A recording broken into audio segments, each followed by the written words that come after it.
Hello future leaders, welcome to Unacademy. मेरा नाम है Yuvraj Singh Shekhawat and remember, be a spokesperson for India. अब recently पिछले हफ्ते की एक बात आपको जरूर याद होगी, जब हमारे इंडिया के deputy army chief lieutenant general Rahul Singh एक बिजनेस इवेंट अटेंड कर रहे थे, जहां पे उन्होंने साफ साफ ये कहा कि किस तरीके से चाइना सीक्रेटली पाकिस्तान को हेल्प कर रहा था ऑपरेशन सिंदूर के टाइम पे।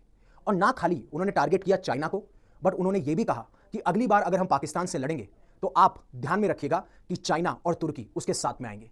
तो हमें सिर्फ पाकिस्तान से नहीं, हमें चाइना और तुर्की दोनों से लड़ना होगा।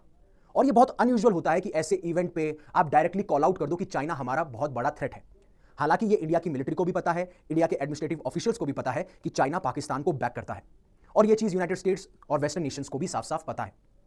इस तरीके से ये सारी चीजें हुई, और चाइना यहां पे एक वॉरफेयर टेक्निक, जो कि बहुत पुरानी वॉरफेयर टेक्निक है, उसका इस्तेमाल करता है। दैट इज कि कैसे इंडिया को हार्म किया जाए एक बोरोड नाइफ से। Kill your enemy with a borrowed knife. यहां पे बोरोड नाइफ है, उधार लिया हुआ नाइफ है पाकिस्तान की, पाकिस्तान का इस्तेमाल कैसे किया जाए। अब इस वीडियो के अंदर हम ये जानेंगे कि जिस तरीके से यूनाइटेड स्टेट्स प्लान कर रहा है कि जो रशिया और चाइना का एक्सेस है या जो पार्टनरशिप है, जिसको रशिया ने जब यूक्रेन में इन्वेड किया था उससे पहले इन दोनों नेशन ने बोला था कि इस पार्टनरशिप की कोई लिमिट नहीं है, उसमें इंडिया कैसे हेल्प कर सकता है यूनाइटेड स्टेट्स की, और कैसे इंडिया काउंटर कर सकता है चाइना को, जिससे कि ना खाली रशिया के साथ में अच्छे रिश्ते हों, यूएस के साथ में अच्छे रिश्ते हों, और चाइना को कमजोर किया जा सके, जिससे आने वाले टाइम पर अगर ऐसा कोई क्राइसिस होता है तो चाइना इतना पावरफुल ना रहे। और इवन सबसे इंपॉर्टेंट बात, चाइना बोलता है कि रशिया हमारा बहुत अच्छा पार्टनर है, बहुत अच्छा फ्रेंड है, हमारी कोई पार्टनरशिप में कोई लिमिट नहीं है, बट वहीं पे चाइना नहीं चाहता कि रशिया जो यूक्रेन के साथ में वॉर लड़ रहा है उसको बंद किया जाए। ये सारी चीजें हैं जो आज हम इस वीडियो के अंदर जानेंगे। बहुत ही ज्यादा इंटरेस्टिंग वीडियो होगा, जहां पे बहुत सारे डायनेमिक्स आपको देखने को मिलेंगे कि किस तरीके से सिचुएशन अनफोल्ड हो रही है, और बिटवीन द लाइंस या हिडन मीनिंग क्या है वो भी मैं आपको बताता हुआ नजर आऊंगा। तो ऐसे काफी सारे आर्टिकल्स हुए हैं जहां पे बताया जा रहा है कि किस तरीके से इंडिया रशिया को अपनी तरफ ला सकता है, इससे उसका भी फायदा है, और जो यूनाइटेड स्टेट्स चाहता है कि रशिया और चाइना का एक्सेस कमजोर हो जाए, वो भी पॉसिबल हो सकता है। अब जिस तरीके से मैंने आपको बताया कि जो हमारे डेप्यूटी आर्मी चीफ है, उन्होंने बताया कि किस तरीके से चाइना एक ओल्ड वॉरफेयर टेक्निक का इस्तेमाल करता है, killing with a borrowed knife, जिससे कि वो इंडिया को हार्म कर सके। अब इसके 2 हफ्ते पहले चलते हैं। आप सभी को याद होगा कि यूनाइटेड स्टेट्स के प्रेसिडेंट डोनाल्ड ट्रंप ने पाकिस्तान के जो आर्मी चीफ हैं, जिन्होंने अपने आप को ही प्रमोट करके फील्ड मार्शल या फिर मालूम फ्रॉड मार्शल आसिम मुनीर को व्हाइट हाउस पे बुलाया। इस चीज से एक सिग्नल गया। ये सिग्नल ये गया कि पाकिस्तान आज भी यूनाइटेड स्टेट्स के लिए बहुत ज्यादा इंपॉर्टेंट है, और यूनाइटेड स्टेट्स के जो इंटरेस्ट हैं इस पूरे साउथ एशियन रीजन में, वो उसको पाकिस्तान के द्वारा फुलफिल कर सकते हैं। और ये चीज जब हमें देखने को मिली, जब पहलगाम टेरर अटैक होता है, तो बहुत सारे वेस्टर्न नेशंस ने कंडेम किया, निंदा करी, स्टेटमेंट पास किए, बट डायरेक्टली उन्होंने पाकिस्तान को टारगेट नहीं किया। और इवन जिस तरीके से इजराइल ईरान की वॉर चल रही थी, तो आपको देखने को मिला था कि जब इजराइल ने अटैक किया ईरान के ऊपर, तो बहुत सारे European Nations, western Nations, United states ने कहा कि इजराइल के पास में हक है, राइट है टू डिफेंड इटसेल्फ। बट वो केस आपको इंडिया पाकिस्तान के कन्फ्लिक्ट में देखने को नहीं मिला, जब पहले हमारे पाकिस्तान की मदद से एक टेरर अटैक मैसेकर होता है पहलगाम में, और फिर हम ऑपरेशन सिंदूर को लॉन्च करते हैं। ऐसा वेस्टर्न नेशंस के द्वारा नहीं किया गया।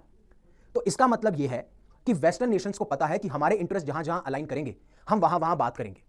जब वेस्टर्न नेशंस और स्पेशली यूनाइटेड स्टेट्स को लगता है कि हम पाकिस्तान को एज अ पपट इस्तेमाल करके हमारा जो भी दबदबा है हम वो यहां पे एस्टैब्लिश कर सकते हैं, तो वो पाकिस्तान को एक इंटरेस्टिंग नेशन ही मानेंगे कि हम इंटरेस्टेड है और हम इनके साथ में आगे बढ़ना चाहते हैं। वैसे ही मिडल ईस्ट के अंदर वो इजराइल को एक बहुत बड़ा इंपॉर्टेंट प्लेयर मानते हैं, ना कि बाकी सारे नेशंस को। इसलिए आपको यूनाइटेड स्टेट्स और वेस्टर्न नेशंस इनको सपोर्ट देखने को मिलेगा, और इसीलिए पाकिस्तान आज भी इनके इंटरेस्ट में है।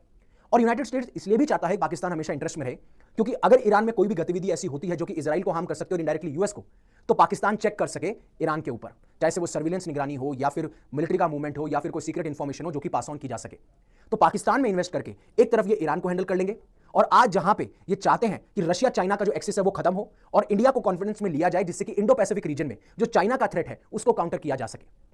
और इसीलिए यूएस के इंटरेस्ट हमें देखने को मिलते हैं, और इसीलिए कहता है कि इंडिया और पाकिस्तान दोनों हमारे लिए एक हमारी जरूरत है। साफ साफ कह रहा है जरूरत है, ऐसा नहीं कि वो चाहते हैं, राइट। और यही चीज हमें देखने को मिली थी पहलगाम टेरर अटैक में। और इवन काफी सारे इंडियंस जो थे बहुत डिसअपॉइंटेड थे जिस तरीके से वेस्टर्न नेशंस ने और स्पेशली यूनाइटेड स्टेट्स ने और डोनाल्ड ट्रंप ने तो साफ साफ जिस तरीके से सीज फायर के झूठे वादे किए, और बाद में अपनी ट्रूथ सोशल मीडिया पोस्ट पे ये कहा कि इंडिया और पाकिस्तान को एक ही तराजू में तोल दिया। जहां पे इंडिया विक्टिम है टेररिस्ट अटैक्स का, वहीं पे पाकिस्तान उन टेररिस्ट अटैक को सपोर्ट करता है। लेकिन आपने क्या किया, आपने उन दोनों को बराबर ले आए और दोनों को नेगोशिएटिंग टेबल पे बैठा दिया। तो आपने अपने हिसाब से चीजों को मोल्ड किया, मैनिपुलेट किया, और इस चीज से काफी सारे जो इंडियंस थे बहुत डिसअपॉइंटेड थे। हालांकि हमने इन कितने सालों में, दशकों में वेस्टर्न नेशंस, यूनाइटेड स्टेट्स के साथ में रिश्ते अपने सुधारने की कोशिश करी है, चाहे वो डिफेंस के मामले में हो, ट्रेड के मामले में हो, टेक्नोलॉजी के मामले में हो। बट जब आप ऑपरेशन सिंदूर के टाइम पे पाकिस्तान को डायरेक्टली अटैक नहीं करते, आप पाकिस्तान और इंडिया को दोनों को इक्वली तराजू पे तोल देते हो। तीसरा, अभी आप पाकिस्तान को अपने हिसाब से मैनिपुलेट करोगे, जो आप पहले भी करते हुए आए थे। जैसे आपने सोवियत यूनियन ने जब इन्वेड किया अफगानिस्तान में 9/11 के टेरर अटैक के बाद, जब दोबारा आपकी और आपकी फोर्सेज जो है अफगानिस्तान में आती है, तो आपको पाकिस्तान की मदद लगती है, क्योंकि आपको पता है पाकिस्तान एक मेजर प्लेयर है यहाँ पे। और आने वाले टाइम पे इंडिया को काउंटर करने के लिए भी पाकिस्तान की मदद लगेगी। और जब आसिम मुनीर को आपने बुलाया इंस्टेड ऑफ पाकिस्तान के पीएम शहबाज शरीफ को, तो आपको भी पता है कि पाकिस्तान में मिलिट्री कंट्रोल ज्यादा है और इसीलिए उसे डीप स्टेट कहा जा रहा है। हालांकि इंडिया की कोई मिलिट्री अलायंस यूएस के साथ नहीं है और हमारी एक इंडिपेंडेंट फॉरेन पॉलिसी भी है, बट ये जो वेस्टर्न नेशन का सपोर्ट था ये ज्यादा सरप्राइजिंग में नहीं था। आप ये मत मानिए कि हम एक्सपेक्ट कर रहे थे कि वेस्टर्न नेशंस करेंगे, ये वेस्टर्न नेशंस कभी करते भी नहीं है, क्योंकि इन्हें सिर्फ अपना फायदा दिखता है और अपने फायदे के हिसाब से ये नेशंस को अपना मैनिपुलेट करते हैं। और ये चीज हमें पहले भी देखने को मिलती थी, आज भी देखने को मिलेगी, राइट। जैसा मैंने पहले भी आपको कवर किया था, क्लाइमेट चेंज के ऊपर, क्लाइमेट पॉलिसीज के ऊपर कितनी बड़ी हिपोक्रेसी देखने को मिलती है। बट ये एक बहुत बड़ा चैलेंज दर्शाती है इंडिया के खिलाफ कि यूनाइटेड स्टेट्स के साथ में हम डिफेंस कर सकते हैं, ट्रेड कर सकते हैं, टेक्नोलॉजी कर सकते हैं, स्ट्रैटेजिक पार्टनर मान सकते हैं, बट उसे अलाय, उसे फ्रेंड नहीं मान सकते।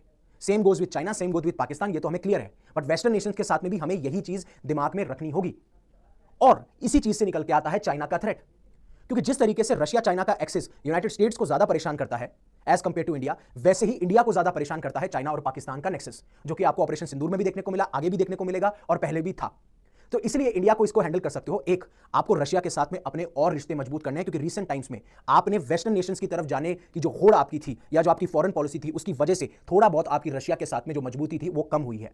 और दूसरा, आपको यूनाइटेड स्टेट्स के साथ में रिलेशन बिल्ड करने हैं, बट यूनाइटेड स्टेट्स को एक स्ट्रैटेजिक पार्टनर ही मानिए, अलाई और फ्रेंड कभी मत मानिएगा। उसका मैं प्रूफ आपको बताऊंगा और क्यों आज भी रशिया हमारे लिए मैटर करता है। तो जब से यूक्रेन वॉर हुई तो रशिया चाइना पे डिपेंड करने लग गया। क्यों? क्योंकि रशिया चाइना पे डिपेंडेंट होने लग गया। उसके पीछे रीजन क्या है? उसके पीछे रीजन ये है कि चाइना जो है सीक्रेटली रशिया की हेल्प कर रहा है। जिस तरीके से यूक्रेन को यूनाइटेड स्टेट्स और western nations arms, ammunitions, finances provide करते हैं, रशिया को भी चाइना सीक्रेटली ऐसे केमिकल्स, ऐसे इंजन्स, ऐसे वेपन्स प्रोवाइड करता है जिससे कि रशिया सस्टेन कर पाए। बट आपको बता दूं, चाइना की इसके पीछे भी चाल है जिसके बारे में बात करते हुए नजर आएंगे हम। और रशिया भी इस डिपेंडेंस को कम करना चाहता है। वो नहीं चाहता कि हम चाइना के ऊपर इतना डिपेंडेंट हो। और जब रशिया यूक्रेन के अंदर इन्वेड करता है तो वेस्टर्न नेशन उसके ऊपर सैंक्शन लगा लेते हैं, जिसकी वजह से वो ट्रेड नहीं कर सकते हैं बाकी सारे नेशन के साथ में। तो रशिया के पास में दो ही ऑप्शन बचते हैं, चाइना और इंडिया, क्योंकि दोनों की एनर्जी सिक्योरिटी भी है, उनको भी ऑयल इंपोर्ट करवाना है। और इस सिचुएशन में रशिया जो है उनको लो दाम पे, कम दाम पे ऑयल इंपोर्ट करवा सकता है। और यही यूएस और वेस्टर्न नेशंस चाहते नहीं है कि जो रशिया चाइना की जो आप कह रहे हो पार्टनरशिप ग्रो हो। वो ये चाहते हैं कि अगर ये अलग हो जाए, इनकी डिपेंडेंस कम हो, तो ज्यादा बेहतरीन देखने को मिलेगा। वहीं पे काफी सारे इंडियंस ने यह भी सवाल उठाया कि इंडिया ने कहीं ना कहीं एक मिस्टेक करी है कि हम वेस्ट के पास जाने पे या वेस्ट के नजदीकियां बढ़ाने से हमने अपना एक जो रशिया के साथ टाइज था वो खो दिया। आपको यह देखना था कि रशिया ने कहां-कहां हमें सपोर्ट किया। 1971 की वॉर, जहां पे चाइना, पाकिस्तान, यूनाइटेड स्टेट्स हमारे अपोजिट खड़े थे, वहां पे रशिया हमारे साथ में था। इवन आगे किस तरीके से 1974 में जब हमने 1974 और 1978 में जब हमने न्यूक्लियर टेस्ट किए, तो किस तरीके से वेस्टर्न नेशंस ने हम पे सैंक्शंस लगाए, बट रशिया उस टाइम पे भी हमारे साथ खड़ा था। और किस तरीके से रशिया हमारे साथ खड़ा रहा, और क्यों रशिया को भी पता है चाइना उनके लिए थ्रेट है। एंड इंपॉर्टेंट, यूनाइटेड स्टेट्स को भी डर है कि अगर इंडिया और रशिया के बीच में दोस्ती बढ़ी तो क्या वो चाइना रशिया जैसी दोस्ती होगी या नहीं होगी। उससे पहले अनअकैडमी आपके लिए लेके आया है एक ऑफर जिसमें आप हमारे साथ में तैयारी कर सकते हो 19,999 में, जिसमें आपको 12 महीने का फ्री एक्सटेंशन मिल जाएगा। ऑफर आज एंड हो रहा है। डिस्क्रिप्शन में मेरा लिंक है, YUVI पाजी वाला यूवी, उन्होंने मार दी 5050। और अभी हमारे 9 जुलाई से इंग्लिश और इंग्लिश बैचेस शुरू हो चुके हैं। तो रशिया ने हमेशा से की मोमेंट्स में इंडिया को बैक किया है और इस चीज को समझना चाहिए। हाँ, वेस्टर्न नेशंस हमारे लिए इंपॉर्टेंट है, एक ग्लोबल मार्केट है, हमारे गुड्स वहां एक्सपोर्ट किए जाते हैं, हम उनसे ट्रेड करेंगे तो वहां के मार्केट में ज्यादा सप्लाई कर सकते हैं, हमारे जो ट्रेड है वो अच्छा बढ़ सकता है, हमारे फॉरेन एक्सपोर्ट्स बढ़ सकते हैं। I get it, but important बात यह है कि जो आपका पुराना दोस्त है उसको आपको भूलना नहीं चाहिए। और रशिया ने तब हेल्प करी जब वेस्ट ने हमें न्यूक्लियर टेक्नोलॉजी देने से मना कर दिया। और जब मैं यूएस वर्सेस रशियन डिफेंस की बात करता हूं, तो हालांकि इन कुछ दिनों में या कुछ सालों में यूनाइटेड स्टेट्स के साथ में पिछले 20 सालों के अंदर हमारे रिश्ते अच्छे मजबूत हुए हैं, लेकिन यूनाइटेड स्टेट्स का इसके अंदर भी इंटरेस्ट है कि अगर हमारी वार्तालाप बातचीत चलती रहेगी तो ऑब्वियसली बात है दोनों नेशन को फायदा हो रहा है। यूनाइटेड स्टेट्स डिफेंस की टेक्नोलॉजी हमें दे रहा है, हम उन्हें फॉरेन एक्सपोर्ट्स कर रहे हैं, इस तरीके से दोनों नेशन आगे बढ़ रहे हैं, राइट। बट यूनाइटेड स्टेट्स का यह भी मकसद है कि इंडिया को हमारे पास में रखना है, जिससे कि हम चाइना को काउंटर कर सकें। यह उनका इंटेंशन है। और यूनाइटेड स्टेट्स ने तो हमें न्यूक्लियर सबमरीन देने से मना कर दिया था, जिसकी वजह से हमें रशिया पे डिपेंड होना पड़ा। और आज तो हम अपनी खुद की सबमरीन बना रहे हैं। और यही चीज अजीत डोवाल साहब ने अभी आईआईटी मद्रास के कॉन्वोकेशन में भी कही कि हमें एंश्योर करना है कि हम फॉरेन टेक्नोलॉजी के लिए दूसरे नेशंस पे डिपेंड ना करें, हमें इंडिजिनस होम ग्रोन ऐसी टेक्नोलॉजी डेवलप करनी पड़ेगी। और यह चीज रशिया को भी पता है कि इंडिया आने वाले टाइम पे रशिया का एक बेटर पार्टनर बनेगा। फॉर एग्जाम्पल, जिस तरीके से सैंक्शंस लगने के बाद में रशिया ऑयल इंपोर्ट कर रहा है, चाइना ऑयल इंपोर्ट कर रहा है रशिया से, तो जब धीरे धीरे चाइना को यह पता चलता है कि रशिया अब हम पे ज्यादा डिपेंड हो रहा है, तो वो वहीं पे उन कंपनीज में स्टेक प्रॉफिट्स मांगने लग जाते हैं और दूसरे जो एरियाज हैं वहां पे रशिया को प्रेशराइज करने लग जाते हैं। वहीं पे इंडिया ऐसा नहीं करता। और यह चीज पहले भी जियोपॉलिटिकल एक्सपर्ट्स ने कही थी कि चाइना अगर अफ्रीका की तरफ देख रहा है तो उसका मकसद यह है कि मैं कितना वहां से एक्सट्रैक्ट कर लूं, चाहे से वो मिनरल्स हो या फिर कोई आप कह सकते हो रिसोर्सेज हो। बट वहीं पे इंडिया जब जाता है तो इंडिया पार्टनरशिप के तौर पे जाता है, जिससे कि दोनों नेशन ग्रो हो सकें।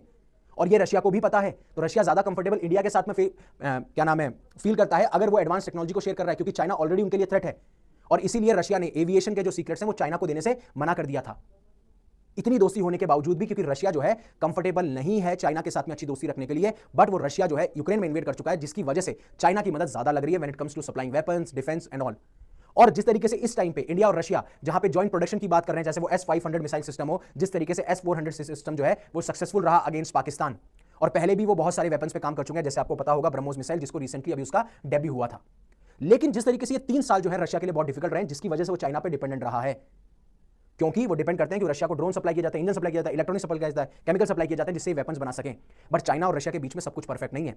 एक तो जिस तरीके से सैंक्शन लगे और वो अब चाइना उस पर दबाव बनाता है कि हमें स्टेक्स चाहिए, हमें प्रॉफिट चाहिए और प्रेशराइज किया जा रहा है। दूसरा, जिस तरीके से इन दोनों के बीच में मिसट्रस्ट है कि अगर हमने एडवांस टेक्नोलॉजी इनको शेयर कर दी तो हो सकता है कि ये हमारे खिलाफ यूज करें। और उसके पीछे रीजन ये है कि रशिया की जो इंटेलिजेंस एजेंसी एफएसपी, उनकी एक रिपोर्ट लीक हुई थी न्यूयॉर्क टाइम्स में, जहां पे चाइना को तो साफ साफ एनिमी डिक्लेयर कर दिया गया था। बट इस चीज के बारे में खुल के रशिया इसलिए बात नहीं कर सकता क्योंकि जिस तरीके से अभी जियोपॉलिटिकल सिचुएशन बनी हुई है, जिसमें रशिया यूक्रेन के अंदर फंसा हुआ है, तो चाइना उसके लिए बहुत इंपॉर्टेंट है। इसलिए कहा जाता है इंटरनेशनल रिलेशन में टाइम टू टाइम रिश्ते इसलिए बदलते हैं क्योंकि आपकी सिचुएशन आपको देखनी है, आपको अपने नेशनल इंटरेस्ट में काम करना है। लेकिन इंडिया रशिया के लिए, रशिया इंडिया के लिए एक स्ट्रेटेजिक पार्टनर के तौर पे तो है ही, बट एक एलाई और फ्रेंड के तौर पे भी हो सकता है। जहां पे इस रिपोर्ट में निकल के आया, चाइना एक सीरियस थ्रेट है रशिया की नेशनल सिक्योरिटी में, क्योंकि चाइना ट्राई कर रहा है कि किस तरीके से रशियन स्पाइस को रिक्रूट किया जा सके, मिलिट्री इंफॉर्मेशन एक्सट्रैक्ट की जा सके। और इवन चाइना ने वियतनाम वॉर के बाद में रियली में कोई वॉरफेयर या वॉर लड़ी नहीं है, और वो चाहते हैं कि जो रशिया यूक्रेन की वॉर हो रही है उसमें किस तरीके से रशिया अब तक लड़ पा रहा है, जिससे कि आने वाले टाइम पर अगर ऐसा कुछ होता है तो हम भी केपेबल रहें। और तीसरा, जो रशियन साइंटिस्ट अनहैप्पी हैं उनसे बातचीत बनाई जा रही है, उनको ल्योर किया जा रहा है, जिससे कि वो सेंसिटिव इंफॉर्मेशन इनको पास ऑन कर सकें।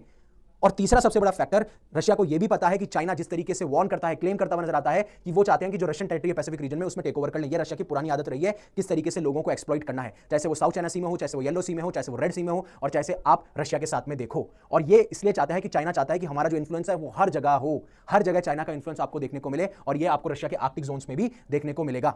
और इसीलिए जब ट्रंप आए थे सरकार में, क्योंकि जब रशिया ने यूक्रेन में इन्वेड किया तो यूनाइटेड स्टेट्स का यह प्लान था कि हम रशिया के साथ में बातचीत नहीं करेंगे, बट ट्रंप ने सोचा अगर रशिया के साथ बातचीत नहीं करी तो रशिया दूर होता चला जाएगा, चाइना के और ज्यादा नजदीक आ जाएगा, और ये नेक्सस इनको सबसे बड़ा थ्रेट लगता है। इसीलिए ट्रंप ने रशिया की मदद लेना शुरू किया, या फिर आप कह सकते हो रशिया के साथ में एक क्लोज फ्रेंडशिप नहीं कहूंगा मैं, लेकिन रशिया के साथ में कॉन्टैक्ट बनाना शुरू किया, क्योंकि वो चाहते थे कि रशिया की मदद से पहले हम रशिया यूक्रेन वॉर को खत्म करें, क्योंकि यूक्रेन में जो सप्लाई जा रही है फाइनेंसेस की, या फिर आप कह सकते हो वेपन्स की, आर्म्स की, एमिनेशंस की, उसको रोका जा सकता है। जब यूक्रेन ठंडा पड़ेगा देन उसके बाद में हम रशिया से बात कर सकते हैं और इसको रुकवा सकते हैं, और जैसे रुकेगा तो जो चाइना की डिपेंडेंस है या चाइना के ऊपर डिपेंडेंस है रशिया की, वो कम होगी, और फिर हम रशिया को धीरे धीरे इस एक्सेस को कमजोर कर सकते हैं, और वहां पे हमारा एक और रोल प्ले करेगा इंडिया, राइट। बट प्रॉब्लम यह है, पुतिन जो है ट्रंप को ट्रस्ट नहीं करते, ना यूनाइटेड स्टेट्स की गवर्नमेंट को ट्रस्ट करते हैं, और यूरोप चाइना को बड़ा थ्रेट नहीं मानता as compare to Russia. United States तो मानता है बट यूरोप नहीं मानता, तो यूरोप और यूनाइटेड स्टेट्स एक साथ नहीं आ पाते, राइट। और जी जिनपिंग इसलिए इस वॉर को कंटिन्यू करना चाहते हैं, जिससे कि पहली बात तो यह है कि ये एक तो रशिया को बिजी रखेगा इस वॉर के अंदर, राइट, जिससे चाइना के ऊपर डिपेंडेंसी बढ़ती जाएगी और इनकी और रिलेशनशिप क्लोजर आती जाएगी। दूसरा, यूएस जिस तरीके से वेपन सप्लाई कर रहा है यूक्रेन को, या फिर आर्म्स, एम्यूनेशन, फाइनेंसेस, तो ऑब्वियस सी बात है ये कमजोर कर रहा है अमेरिका के जो स्टॉक पाइल्स हैं, जो स्टॉक है, और वो बेनिफिट करेगा चाइना को। और अगर वॉर एंड होगी तो सैंक्शंस खत्म हो जाएंगे, रशिया इकोनॉमिकली ग्रो करने लग जाएगा, अपनी इकोनॉमी को बिल्ड कर लेगा, डिफेंस इंडस्ट्री उसकी अच्छी हो जाएगी, चाइना के ऊपर उसको रिलाई नहीं करना पड़ेगा, और ये इंडिया को भी हेल्प करेगा, क्योंकि फिर रशिया इंडिया के साथ में अच्छे मजबूत रिलेशनशिप भी रख पाएगा और डिफेंस प्रोजेक्ट्स को भी कंटिन्यू कर पाएगा। लेकिन यहां पे यूनाइटेड स्टेट्स को भी ये डर लगता है कि अगर इंडिया की पार्टनरशिप रशिया के साथ में और बढ़ी तो जो रशिया चाइना का एक्सिस हमें देखने को मिलता है क्या वो हमें देखने को मिलेगा। बट इंडिया ने हमेशा से कहा है कि जब भी वो कोई रिलेशनशिप बनाते हैं तो वो कोई हॉस्टाइल रिलेशनशिप नहीं होती, वो आपको हार्म करने के लिए नहीं है। जैसे पाकिस्तान ने अगर चाइना के साथ बनाई है तो वो इंडिया को हार्म करेगा, और हो सकता है पाकिस्तान के साथ में आपने जितने भी पास में स्टेप्स लिए वहां पे आपको डबल स्टैंडर्ड्स देखने को मिलेंगे, बट इंडिया में आपको कभी भी नहीं देखने को मिलेगा। और यहां पे इंडिया यूनाइटेड स्टेट्स की मदद कर सकता है कि रशिया जो है वो चाइना पे ज्यादा डिपेंड ना हो, वो इंडिया पे ज्यादा डिपेंड हो। इसलिए इंडिया अपनी मल्टीपोलर फॉरेन पॉलिसी को कंटिन्यू करके रखता है, जिसमें वो रशिया के साथ भी अच्छे रिश्ते रखेगा, यूनाइटेड स्टेट्स के साथ भी अच्छे रिश्ते रखेगा। बट सबसे इंपॉर्टेंट बात यह है कि यूनाइटेड स्टेट्स और रशिया के साथ में मिलकर आपको चाइना के थ्रेट को डील करना है। दूसरा, आपको यह भी चीज ध्यान रखनी है कि यूनाइटेड स्टेट्स एक अच्छा स्ट्रेटेजिक पार्टनर हो सकता है, बट हमारा क्लोज अलाई और फ्रेंड जो है वो रशिया है, और यह चीज हमेशा पता होनी चाहिए। और यूएस को भी पता है कि इंडिया कभी अमेरिकन इंटरेस्ट को हार्म नहीं करेगा, जिस तरीके से पाकिस्तान हमेशा पहले करता हुआ नजर आया है। तो ये सारी चीजें थी जो मैं आपको समझाना चाहता था कि किस तरीके से, जैसे वो रशिया यूक्रेन वॉर हो, पहलगाम अटैक हो, ऑपरेशन सिंदूर हो, यूनाइटेड स्टेट्स के प्रेसिडेंट का आना हो, और इतने सारे important players Pakistan, China, Russia, USA, western Nations की ये जो कॉम्प्लेक्सिटी है, ये कैसे दर्शाती है कि इंडिया के जो मूव्स हैं उसको यूनाइटेड स्टेट्स ध्यान से ऑब्जर्व कर रहा है, और इंडिया अगर करना ही चाहता है कुछ तो उसको रशिया चाइना का जो बॉन्ड है उसको ब्रेक करने की जरूरत है, एटलीस्ट कमजोर करने की जरूरत है, जिससे कि रशिया जो हमारा हमेशा से अलाई और फ्रेंड रहा है उसके साथ में हमारे डिफेंस प्रोजेक्ट्स अच्छे से चलें, हमारे साथ हमेशा से स्टैंड रहे। क्योंकि इस टाइम पे आपने देखा होगा रशिया की तरफ से भी कोई ज्यादा कड़ा या बोल्ड स्टेटमेंट नहीं आया था जब हमने ऑपरेशन सिंदूर लॉन्च किया, क्योंकि इन दशकों में हम वेस्टर्न नेशंस की तरफ ज्यादा क्लोज मूव करे हैं when it comes to defence, when it comes to partnership of all sorts. तो ये चीज इंडिया को दिमाग में रखनी जरूरी है फ्यूचर के लिए। Thank you very much for giving me your precious time. Stay safe, stay happy, take care. जय हिंद, जय भारत।